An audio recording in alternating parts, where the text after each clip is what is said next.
Dans le village de Ngané, les collines verdoyantes et les rivières cristallines reflétaient la quiétude d'une terre bénie des ancêtres. C'est là que vivait Nafissa, une jeune femme à la beauté éclatante et à la réputation sans tache. Connue pour sa gentillesse et son humilité, elle avait toujours marché dans les pas de la sagesse transmise par les anciens. Les villageois la respectaient, non seulement pour son apparence gracieuse, mais aussi pour la lumière intérieure qui semblait briller en elle. Cependant, malgré toute sa bonté et son respect pour les traditions, elle ignorait que le destin, sous la forme d'un esprit puissant, allait bientôt croiser son chemin. Un jour, après avoir passé la journée à travailler dans les champs et à offrir son aide aux plus vulnérables, Nafissa ressentit une grande fatigue. Le soleil était bas dans le ciel, et ses rayons dorés enveloppaient doucement le village. Elle décida de se rendre à la lisière de la forêt pour se reposer, cherchant le calme loin de l'agitation des tâches quotidiennes. Là-bas se trouvait un grand baobab, un arbre ancien dont l'écorce rugueuse et les racines profondément ancrées dans la terre étaient vénérées depuis des générations. Cet arbre n'était pas un arbre ordinaire,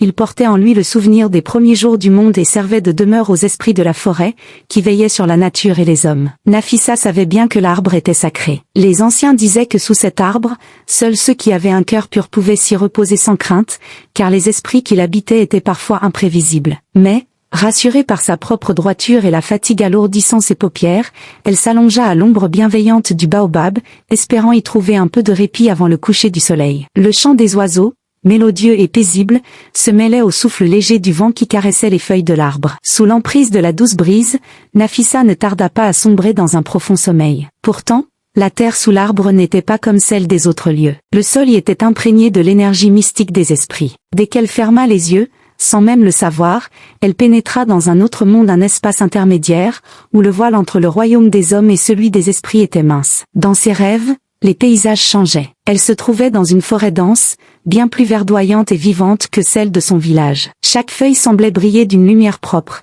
et les arbres se penchaient comme s'ils murmuraient des secrets millénaires. Tout autour d'elle régnait une harmonie surnaturelle, comme si la terre elle-même respirait. Au milieu de cette splendeur apparut une silhouette. C'était un homme, ou du moins, il en avait l'apparence. Grand, majestueux, sa peau était comme sculptée dans la pierre lisse et dorée, ses yeux brillaient d'une lumière étrangement familière. C'était Nyonkai, un esprit puissant, gardien des terres sauvages et des arbres anciens, qui vivait depuis des siècles dans les replis cachés de la nature. Nyonkai avait observé Nafissa depuis longtemps, attiré par sa pureté et son amour sincère pour la nature. Maintenant qu'elle était entrée dans son domaine, il se matérialisa dans son rêve, prenant une forme humaine pour s'approcher d'elle. Dans cet état entre rêve et réalité, Nafissa, inconsciente de la nature spirituelle de l'homme, ne pouvait discerner qu'il s'agissait d'un être mystique. Leurs regards se croisèrent, et une étrange chaleur envahit son corps. Les mots n'étaient pas nécessaires. Le silence de la forêt et la présence de l'esprit suffisaient pour que leurs âmes se comprennent. Sous les étoiles mystérieuses de ce monde onirique,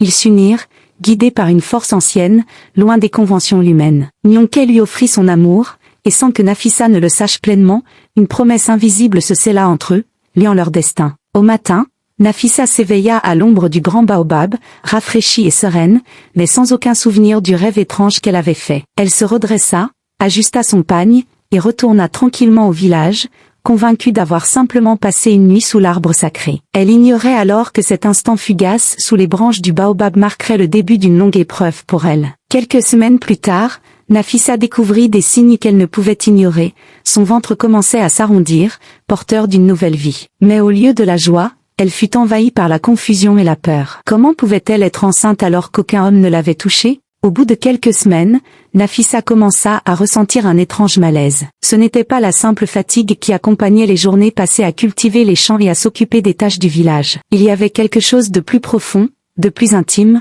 qu'elle ne comprenait pas. Au début, elle mit ses nausées et ses vertiges sur le compte du surmenage. Pourtant, au fond de son cœur, elle sentait que quelque chose en elle changeait. Un matin, alors qu'elle se préparait pour aller puiser de l'eau à la rivière, Nafissa remarqua que ses vêtements étaient devenus un peu plus serrés autour de sa taille. Son ventre, autrefois plat et gracieux, commençait à s'arrondir. Le choc la figea sur place. Elle tenta d'enrouler son pagne plus fermement, pensant que cela pourrait dissimuler ce changement inattendu. Mais rien n'y fit, son corps lui révélait une vérité impossible à ignorer. Elle était enceinte. Confuse, Nafissa chercha désespérément une explication. Elle savait, tout au fond d'elle-même, que depuis des mois, aucun homme ne l'avait approchée d'une manière intime. Elle vivait seule, dans une petite case à l'écart de celle de ses parents, et jamais elle ne s'était aventurée dans des relations amoureuses. Alors, Comment cela pouvait-il être possible? Elle passa des heures à revisiter chaque instant de sa vie récente, mais rien ne semblait justifier cette situation. Son esprit revenait sans cesse à cette nuit sous le baobab,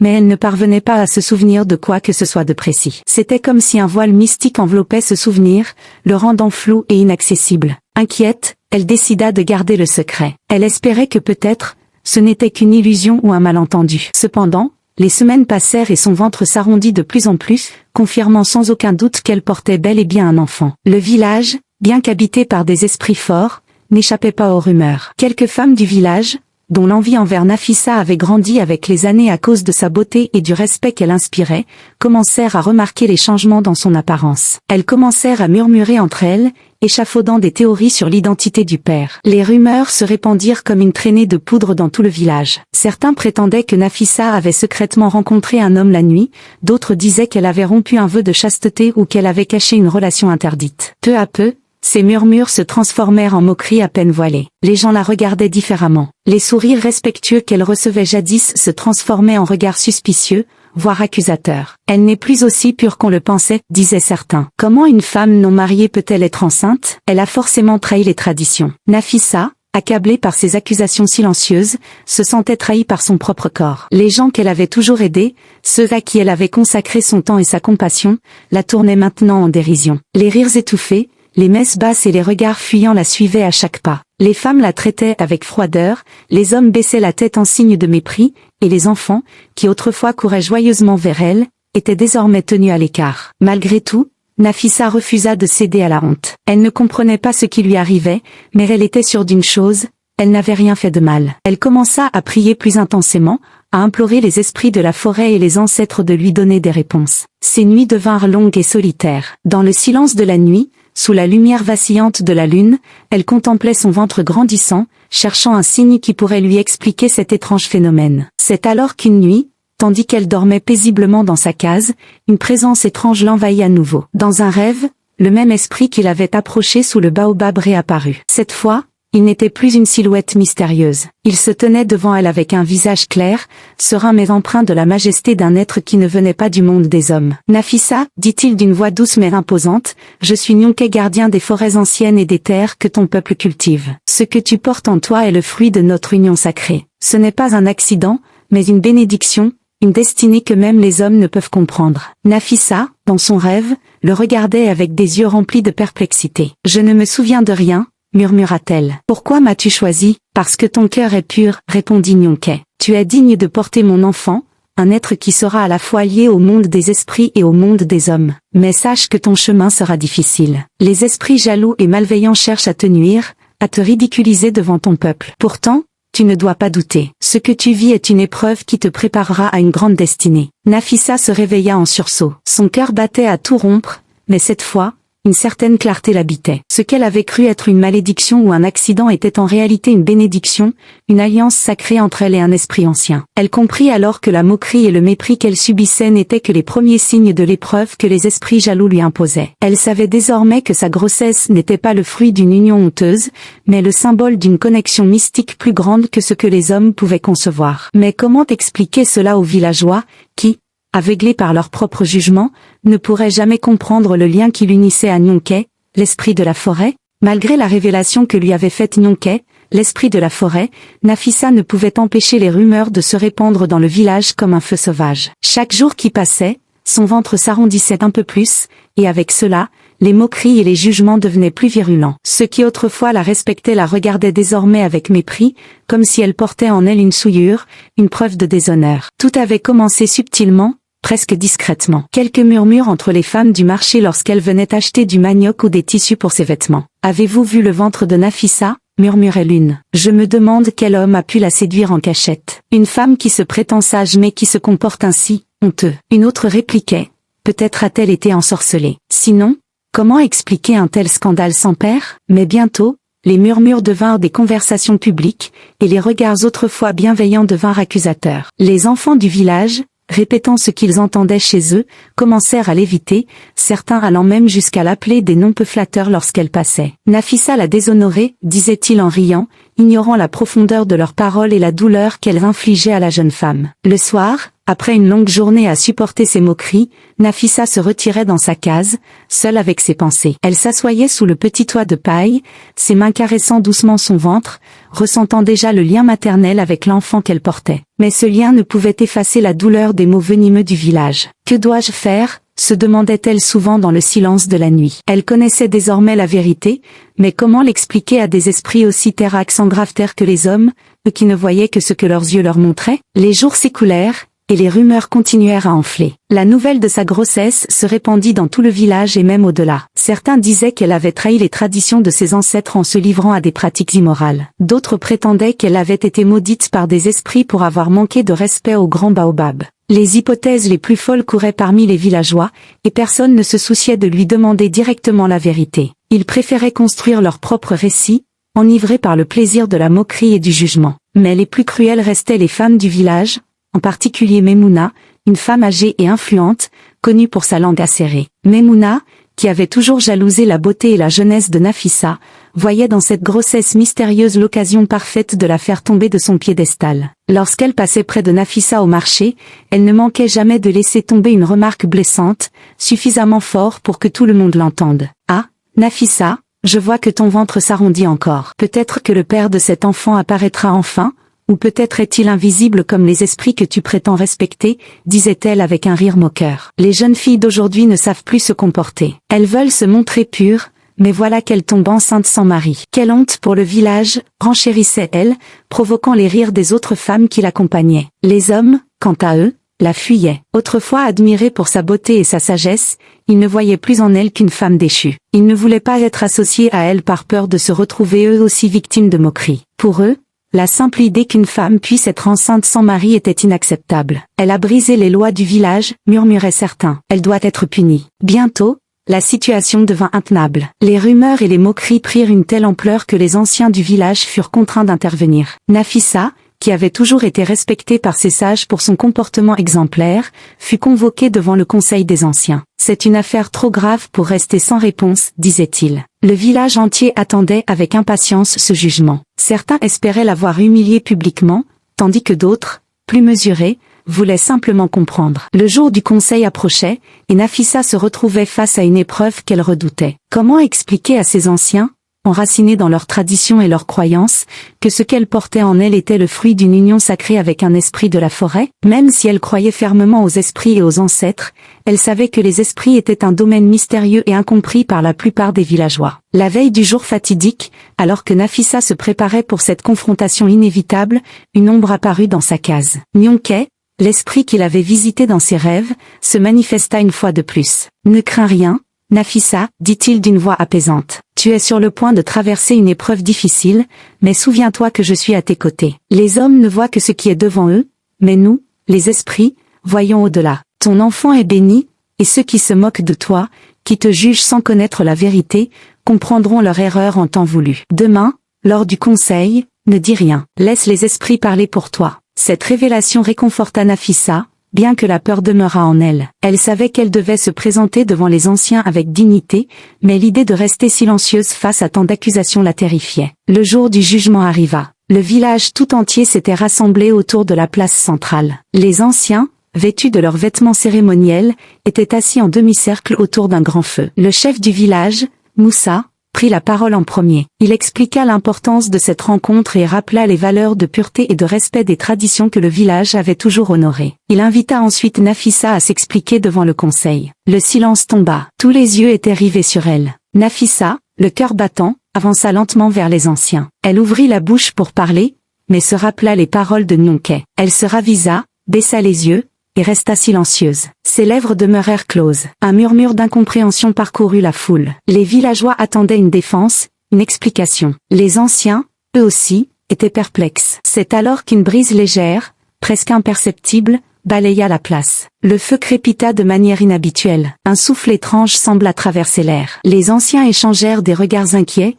sentant une présence mystérieuse. Et c'est à ce moment-là qu'un des anciens, le plus âgé d'entre eux, Sédou, entra soudainement en transe. Ses yeux devinrent blancs, et sa voix, grave et lointaine, résonna dans toute l'assemblée. Les esprits parlent, dit-il d'une voix qui n'était pas la sienne. Nafissa est protégée par les forces invisibles. L'enfant qu'elle porte est béni, né d'une union sacrée avec le gardien de la forêt. Quiconque osera douter de cette vérité ou porter un jugement injuste sur elle subira la colère des esprits. Le silence qui suivit fut assourdissant. Les villageois, stupéfaits, n'osaient plus murmurer. La vérité venait d'être révélée, non par Nafissa, mais par les esprits eux-mêmes. Le silence s'était abattu sur la place du village après la révélation de Sédou, le plus ancien des sages, possédé par les esprits. Les villageois, stupéfaits et bouleversés, échangeaient des regards incrédules. L'atmosphère, autrefois saturée de moqueries et de jugements, s'était soudainement transformée en une lourde tension. Nul ne souhaitait attirer la colère des esprits après ce qui venait d'être annoncé. Nafissa, toujours debout face au conseil, sentait une vague de soulagement l'envahir. Les esprits avaient parlé pour elle, comme Nyonké l'avait promis. Pourtant, elle se savait encore fragile aux yeux de son peuple. Si les villageois étaient désormais réticents à la critiquer ouvertement, certains restaient sceptiques. Beaucoup, enracinés dans leurs croyances et dans le poids des traditions, ne pouvaient concevoir qu'une union entre une femme humaine et un esprit puisse exister. Comment une simple mortelle aurait-elle pu attirer l'attention d'un gardien de la forêt? Le chef du village, Moussa, se leva avec solennité. Il était perplexe, mais savait qu'il ne pouvait ignorer la parole des esprits. Lui-même était un homme profondément spirituel, conscient de l'influence des forces invisibles qui guidaient le destin de leur peuple. Les esprits ont parlé, déclara-t-il, sa voix forte résonnant dans l'assemblée. Nous ne devons pas remettre en cause ce qu'ils ont révélé. Ce que Nafissa vit est au-delà de notre compréhension humaine. Nous devons maintenant protéger cette femme et l'enfant qu'elle porte, car ils sont bénis par les forces sacrées. Malgré cette déclaration publique, les murmures de désapprobation continuaient à parcourir la foule. Les esprits avaient peut-être parlé, mais l'incrédulité et l'orgueil de certains ne pouvaient être dissipés en un instant. Parmi les plus critiques se trouvait toujours Memouna, qui n'avait pas renoncé à ses ressentiments envers Nafissa. Elle ne croyait pas que cette jeune femme, autrefois simple villageoise comme les autres, puisse avoir été choisie par un esprit aussi puissant. Pour elle, tout cela n'était qu'un stratagème, une manière d'éviter la honte. Ce n'est qu'une ruse, marmonnait-elle en s'adressant à quelques femmes qui partageaient son scepticisme. Un esprit? Et pourquoi pas un roi des cieux pendant qu'on y est? Les esprits ne se lient pas aux humains, et encore moins à une jeune fille comme Nafissa. Elle cache quelque chose. Mais cette fois, même ses amis hésitaient à se moquer. La révélation de Sédou, en transe, avait ébranlé la confiance des plus sceptiques. Personne n'osait ouvertement défier les esprits, pas même Memouna, bien qu'elle nourrit encore des doutes en secret. Cependant, les véritables épreuves n'étaient pas encore terminées pour Nafissa. Si elle avait survécu aux moqueries et au jugement des hommes, elle devait désormais faire face à un danger plus redoutable, les esprits eux-mêmes. Car, comme Nyonké l'avait prédit, certains esprits étaient jaloux de cette union sacrée. Ils voyaient dans cet enfant à venir une menace pour leur propre pouvoir et influence. Un enfant né de l'union d'un esprit et d'une humaine pourrait être doté de capacités extraordinaires, ce qui pourrait bouleverser l'équilibre entre le monde des vivants et celui des esprits. Une nuit, alors que Nafissa se reposait dans sa case, un étrange souffle froid s'infiltra par la porte en bois. Le vent, pourtant doux quelques instants plus tôt, devint glacial, et une ombre épaisse se dessina dans la pénombre. Nafissa, réveillée par ce frisson surnaturel, se redressa sur sa couche, son cœur battant. Elle savait que quelque chose n'allait pas. La présence qu'elle ressentait n'était pas celle de Nyonké, mais celle d'esprits malveillants, guidés par l'envie et la colère. Soudain, une voix sifflante emplit la case. Nafissa, murmura la voix, se tordant dans l'air comme un serpent invisible. Tu penses être protégée, mais sache que nous ne te laisserons pas voler ce que tu ne mérites pas. Cet enfant ne verra jamais le jour. Terrifiée, Nafissa se mit à prier silencieusement, appelant Nyonké à l'aide. Mais les esprits jaloux étaient puissants et déterminés. Ils tentèrent de s'approcher d'elle, leurs formes invisibles créant des bourrasques qui secouaient la petite hutte. Les murs de paille frémirent sous la pression de leur présence malveillante. C'est alors qu'un rayon de lumière, doux mais puissant, traversa le toit de la case. Nyonké apparut, rayonnant de majesté. Il se tenait entre Nafissa et les esprits jaloux, son regard perçant les ténèbres. C'est assez, déclara-t-il d'une voix ferme. Nafissa est sous ma protection, et vous ne pouvez pas la toucher. Cet enfant est destiné à un grand avenir. Quiconque s'opposera à sa naissance subira la colère des esprits anciens. Les esprits jaloux, furieux mais impuissants face à la puissance de Nyonké, poussèrent un cri strident avant de disparaître dans un tourbillon de vent. La paix revint dans la case, et Nafissa, les larmes aux yeux, remercia Nyonké de tout son cœur. Tu ne crains plus rien, dit-il avec douceur. Ils ne reviendront plus. Mais souviens-toi, Nafissa, ton enfant sera spécial. Il sera un pont entre nos deux mondes, et tu devras veiller sur lui avec tout l'amour et la sagesse dont tu es capable. Nafissa hocha la tête, sentant en elle un nouveau souffle de courage et de force. Le lendemain, après cette nuit mouvementée, quelque chose d'étrange se produisit dans le village. Tous ceux qui avaient moqué Nafissa, qui avaient douté d'elle, commencèrent à ressentir les conséquences de leurs paroles. Les enfants de ceux qui s'étaient moqués furent mystérieusement atteints de fièvres inexplicables, les récoltes de certains hommes se flétrirent du jour au lendemain, et les femmes qui avaient ri de Nafissa perdirent leur chance à la pêche ou à la chasse. Le village comprit rapidement que cela n'était pas une simple coïncidence. Les esprits étaient en colère. La moquerie envers Nafissa n'était pas seulement une offense envers elle, mais aussi envers les forces invisibles qui la protégeaient. Moussa, le chef du village, convoqua de nouveau le conseil des anciens pour débattre de ce phénomène. Tous conclurent que le village devait se réconcilier avec Nafissa et reconnaître publiquement son innocence et la bénédiction qu'elle portait. Un grand rassemblement fut organisé. Cette fois, il ne s'agissait plus de juger Nafissa, mais de la réhabiliter devant tous. Le village entier se rassembla une nouvelle fois sur la place centrale, mais cette fois, l'atmosphère était différente. Les visages autrefois durs et fermés étaient désormais empreints de respect et de crainte.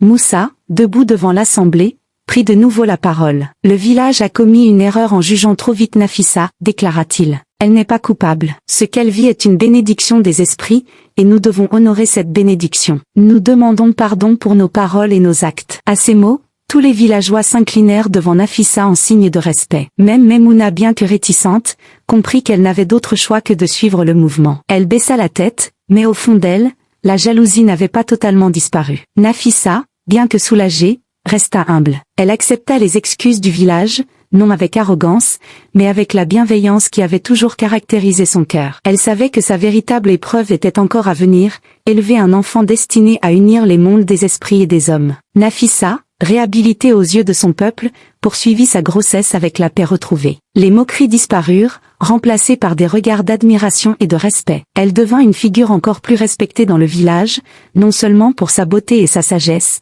mais aussi pour sa force intérieure et sa connexion avec les forces mystiques de la forêt. L'enfant qu'elle porta grandit en son sein avec une aura particulière. Dès sa naissance, il fut clair que cet enfant n'était pas comme les autres. Il avait les yeux perçants de son père spirituel, et dès ses premiers jours, les anciens murmurèrent qu'il était destiné à accomplir de grandes choses. Quant à Nafissa, elle devint non seulement une mère aimante, mais aussi un pont entre son peuple et le monde des esprits, honorée et respectée pour avoir traversé tant d'épreuves avec grâce et courage. Morale, la vérité, même cachée aux yeux des hommes, finit toujours par éclater. Et lorsque l'on est en harmonie avec les forces invisibles de ce monde, aucun jugement humain ne peut ternir la pureté d'un cœur sincère.